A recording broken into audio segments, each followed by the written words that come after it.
Hello నమస్తే. ఇంకొక national news గురించి మాట్లాడదాం ఈరోజు. ఇదేంటంటే రాబోయేటువంటి పార్లమెంట్ మాన్సూన్ సెషన్లో ఆపరేషన్ సింధూర్కి సంబంధించి కొన్ని ప్రశ్నలు మీరు సమాధానం చెప్పాలని చెప్పి అపోజిషన్ వాళ్ళు కంటిన్యూస్గా అడుగుతున్నారు.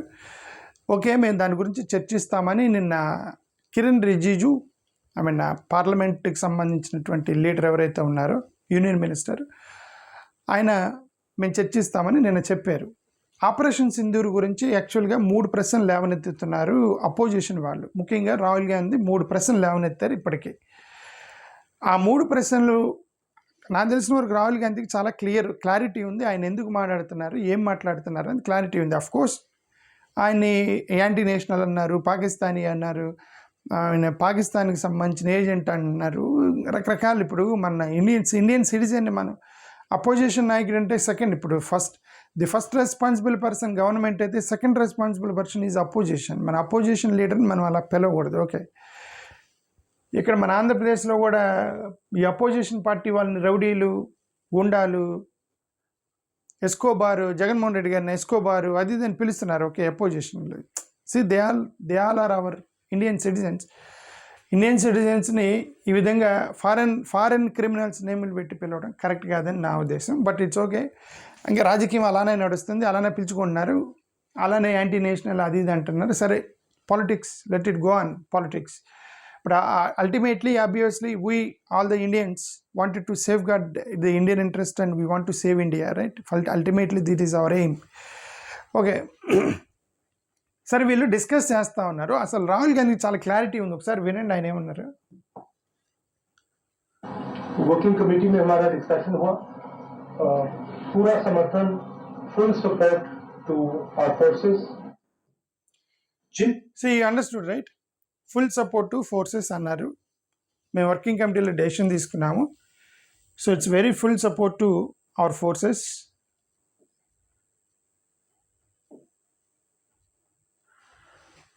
डिस्कशन हुआ, पूरा समर्थन, full support to our forces.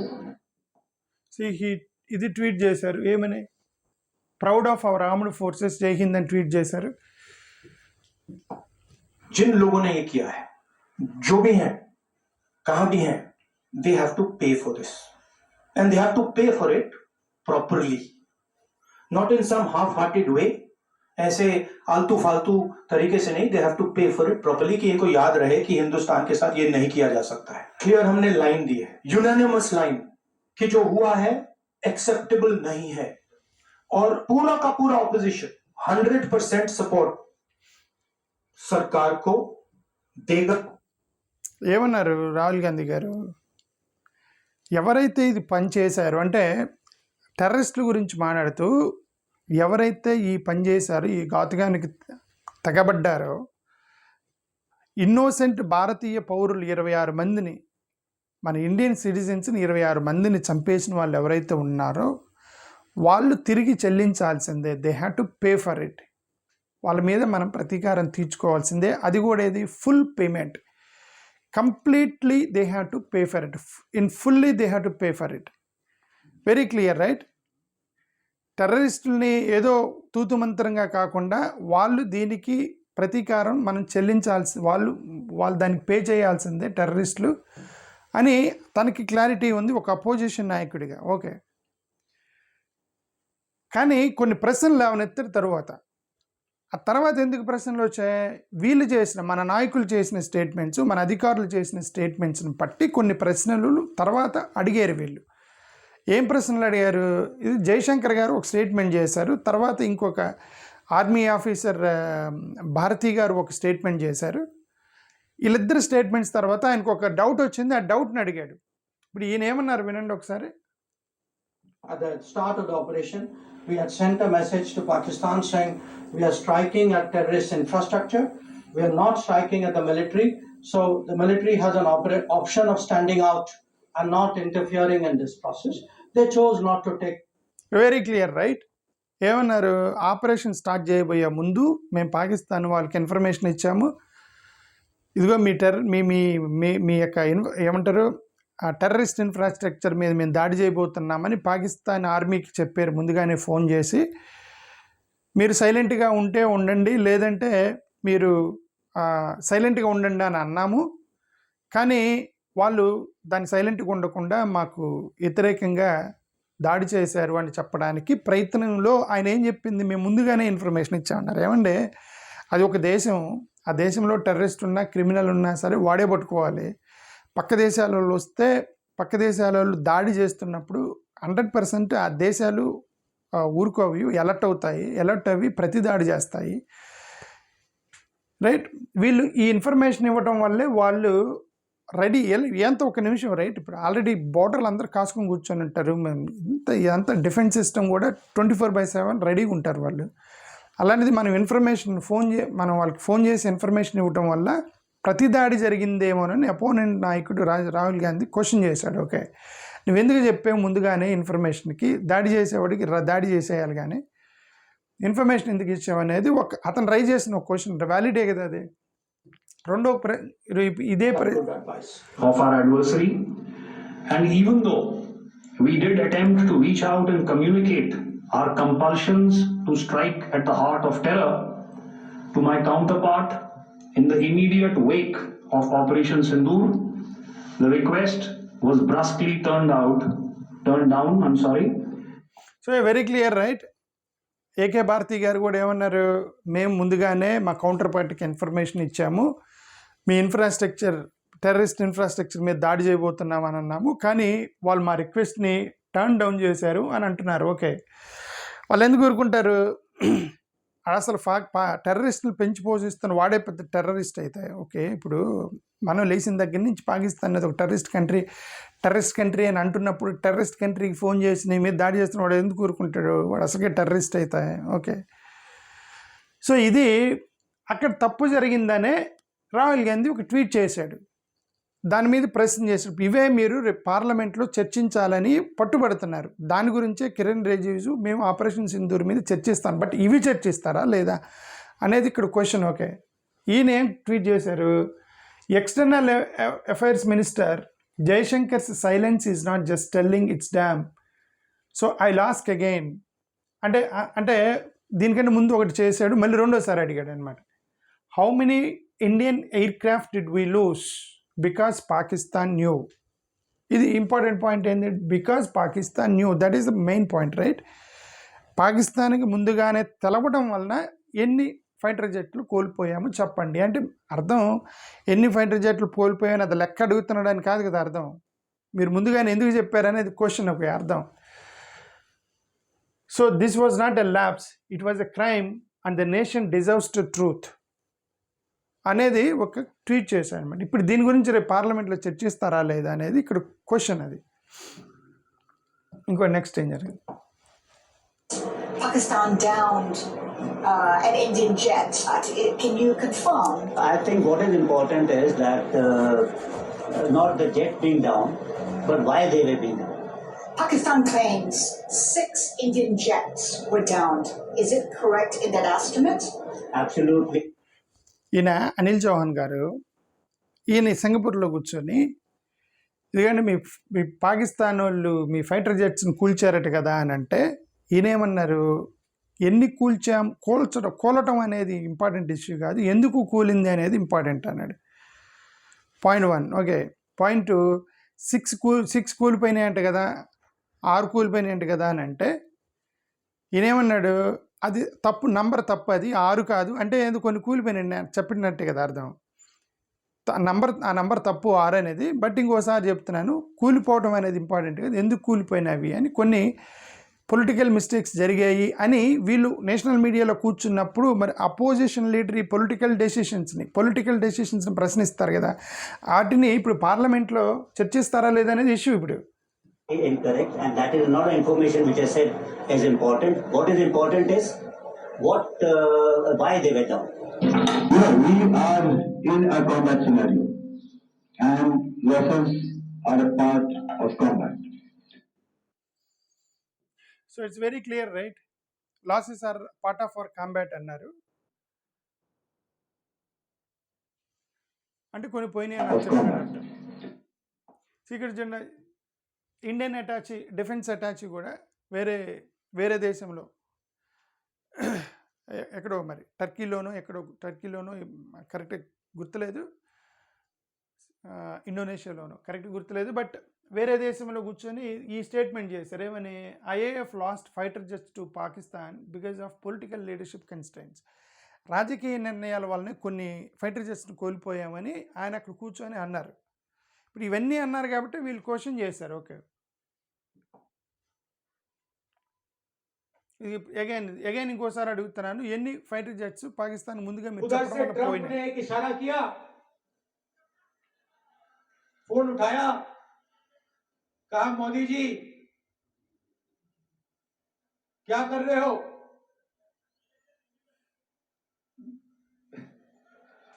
Narendra surrender, और जी हजूर करके नरेंद्र मोदी जी ने ट्रंप के इशारे का पालन किया. No, it's a shame. We just heard about it. వాళ్ళు సెకండ్ క్వశ్చన్ అడిగింది ఏంది, మోడీ ఏమంటారు ట్రంప్ గారి ఇన్వాల్వ్మెంట్ ఎందుకు? ఇప్పుడు ట్రంప్ ఇన్వాల్వ్ అవటం తప్పలేదు, ఎందుకంటే పెద్ద దేశాలు ఇన్వాల్వ్ అవుతాయి. ట్రంప్ ఒకరే కాదు, చాలా దేశాలు ఇన్వాల్వ్ అయ్యాయి, చాలా దేశాలు మీడియేషన్ చేశాయి, ఆపండి యుద్ధం ఆపండి అని. ఎక్కడ యుద్ధం జరిగినా సరే పెద్దలు వచ్చి కూర్చుంటారు వీళ్ళంతా. మళ్ళీ వాళ్ళు యుద్ధం చేసేటప్పుడు ఏముండదు, అమెరికా వెళ్ళి ఇరాన్ మీద, ఇరాక్ మీద, ఆఫ్ఘనిస్తాన్ మీద యుద్ధం చేసినప్పుడు అప్పుడు వాళ్ళు ఇవన్నీ మాట్లాడరు అనమాట. వేరే ఇజ్రాయెల్ వెళ్ళి పలస్తీనా మీద చేసినప్పుడు వాళ్ళు మాట్లాడరు, రష్యా వచ్చి యుక్రెయిన్ మీద చేసినప్పుడు వాళ్ళు మాట్లాడరు, మిగతా వాళ్ళందరూ పెద్దరికం చేస్తారు. అలాగే మన భారతదేశ పాకిస్తాన్ మీద కూడా పెద్దరికం చేయటంలో తప్పు లేదు. తప్పు ఎక్కడంటే ఎక్కడ ప్రాబ్లం వస్తుంది, అపోజిషన్ వాళ్ళు ఎక్కడ అడుగుతున్నారంటే ట్రంప్ గారు ఎక్కడికి వెళ్ళినా ఒక మాట అంటున్నారు, ఒకసారి కాదు 4-5 సార్లు అన్నారు. ఇది మీకు వినిపిస్తావి. 4-5 సార్లు ఏమన్నారు, నేను భారతదేశానికి పాకిస్తాన్కి చెప్పాను, మీరు కనుక యుద్ధం ఆపకపోతే మీతో వ్యాపారం చేయనన్నాను. I will not do trade with you if you don't stop the war.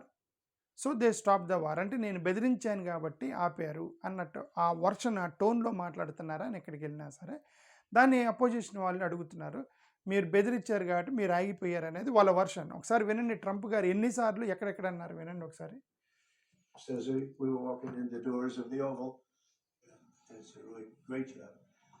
We've been very Second time. successful in settling wars. You have India, Pakistan, and we helped also with trade. Third I time. said, come on, we're going to do a lot of trade with you guys. Let's stop it. Let's stop it. If you stop it, we're doing trade. If you don't stop it, we're not going to do any trade. People have never really used trade the way I used it. That I can tell you. And all of a sudden they said, I think we're going to stop. And Serbia was going to go at it. Fourth time. But maybe the most important of all, India and Pakistan. And that wasn't whether or not they may someday have nukes like we're talking about in the Middle East, like we're talking about with Israel and Iran. This is they have nuclear weapons. I ended that with a series of phone calls on trade. I said, look, if you're going to go fighting each other, it was getting very bad. You know how bad that last attack was. It was really bad. If you're going to go fighting each other, we're not doing any trade deal. No, you have to do a trade deal. I said, we're not doing any trade deal. And in fact, I had the general, who was very impressive. The general from Pakistan was in my office last week. Well, I stopped Fifth the time. war between Pakistan. I love Pakistan. I think Modi is a fantastic man. I spoke to him last night. We're going to make a trade deal with Modi of India. I stopped the war between Pakistan and India. This man was extremely influential in stopping it from the Pakistan side, Modi from the India side, and others. And they were going at it, and they're both nuclear countries. I got it stopped. I don't think I had one story. Did I have one story written about it? I stopped the war between two major nations, major nuclear nations. I don't think I had a story written about it, but that's okay. You know why? The people know. The people. Mr. President, I did Sixth time. something that people don't talk about, and I don't talk about very much, but we solved a big problem, a nuclear problem, potentially, with India and with Pakistan. And I spoke to Pakistan, I spoke to India. They have really great leaders. But they were going at it, and they could have gone at it nuclear, both nuclear countries, strong nuclear countries. And I talked about trade, and they said, we're not doing trade if you guys are going to be throwing bombs at each other. And they both stopped. And I stopped that war immediately. That Well, I hope so. And look, we did a job Seventh with time. India and Pakistan and Serbia, Kosovo, Rwanda, and the Congo, and this was all over the last 3 weeks or so, Marco, right? We did, and others that were ready to fight, and we stopped a lot of fights. I think a very big one, frankly, a very, very big one was India and Pakistan, and we stopped that over trade. We're dealing with India, we're dealing with Pakistan, and we say we're not going to be dealing with you at all if you're going to fight. And they were maybe at a nuclear stage. They're both, nuclear powers. అది టోటల్గా 7 times రకరకాల ప్లాట్ఫామ్లో Israel వెళ్ళినప్పుడు ఒకసారి, వేరే Dubai వెళ్ళినప్పుడు ఒకసారి, అట్లా వేరే వేరే దేశాలకు వెళ్ళిన రకరకాల కాంటెక్స్ట్లో ట్రంప్ గారు చెప్పింది ఏంటంటే, ఇండియా పాకిస్తాన్కి యుద్ధం ఆపకపోతే మీతో నేను ట్రేడ్ చేయనని అన్నాను, కాబట్టి వాళ్ళు ఆగిపోయారు, నేనే యుద్ధం ఆపానని చెప్పుకుంటున్నారు. దాంట్లో నిజమై ఉండొచ్చేమో, ఇది నిజమై ఉండొచ్చు. బట్ అపోజిషన్ వాళ్ళు అడుగుతున్నారు, వాళ్ళు మిమ్మల్ని బెదిరించారా అని అడుగుతున్నప్పుడు, వీళ్ళు ఈ ట్రంప్ చేసిన ఈ 7 కామెంట్స్కి ఒక్కసారి కూడా రెస్పాన్సిబుల్ ఇండియా నుంచి. అంటే మన ఏమంటారు, మన రూలింగ్లో ఉన్నటువంటి పార్టీ అధికార ప్రతినిధులు వాళ్ళు ఉంటారు కదా, వాళ్ళు ఇది ఒక్కదానికి కూడా రిప్లై ఇవ్వాలి వీటన్నిటికీ. బట్ రాహుల్ గాంధీ అడిగినప్పుడల్లా వెంటనే టక్కనేమన్నారు, ఇదిగో you're anti national, you're questioning country, you're questioning army. He is not questioning the country, he is not questioning the army.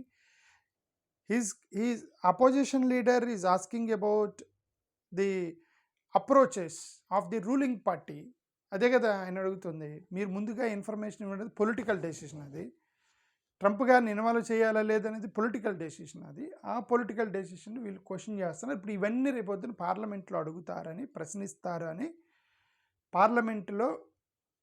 మరి వీటన్నిటికి ఓకే, మేము ఆపరేషన్ సింధూర్ మీద ప్రశ్నించడానికి మేము అంటే వీఆర్ రెడీ టు డిస్కస్ అని గవర్నమెంట్ చెప్పింది. బట్ వీటన్నిటి గురించి డిస్కస్ చేస్తారా లేదా అనేది ఒక పెద్ద ప్రశ్న. మనం వెయిట్ చేసి చూడాలి నిజంగా ఇవన్నీ క్వశ్చన్కి వస్తాయా లేవా, డిస్కషన్కి వస్తాయా లేవా అని. ఇది ఇంకొకటి ఏంటంటే, ఇండియా పాకిస్తాన్ కంటే ముందు ట్రంప్ గారు ట్వీట్ చేయటం. ఇప్పుడు ఇద్దరు డిస్కషన్కి వచ్చినప్పుడు ఓకే మేము సీజ్ ఫైర్ చేస్తున్నామని ట్రంప్ ఇలా ఈ మా ఇండియా కంటే ముందు, పాకిస్తాన్ కంటే ముందు ట్రంప్ ట్వీట్ చేశాడు అనమాట. నేను యుద్ధం ఆపేసాను, ఇద్దరం కామన్ సెన్స్ వాడారు, it is for your notice that cease fire done అని చెప్పి ట్రంప్ ట్వీట్ చేశారని. సో ఇదంతా కూడా అపోజిషన్ ప్రశ్నిస్తున్నటువంటిది ఇష్యూ.